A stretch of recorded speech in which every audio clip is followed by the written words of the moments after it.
What's the meaning of carp?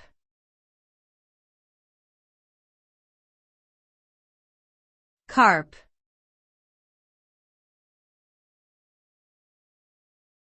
Carp.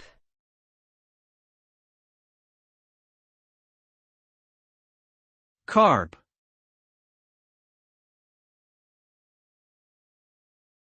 Carp.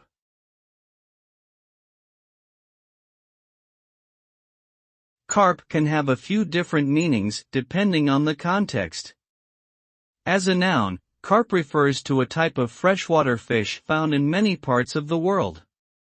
It has a long body, scales, and whisker-like barbels around its mouth. As a verb, carp can mean to complain or find fault with something in a petty or nagging way.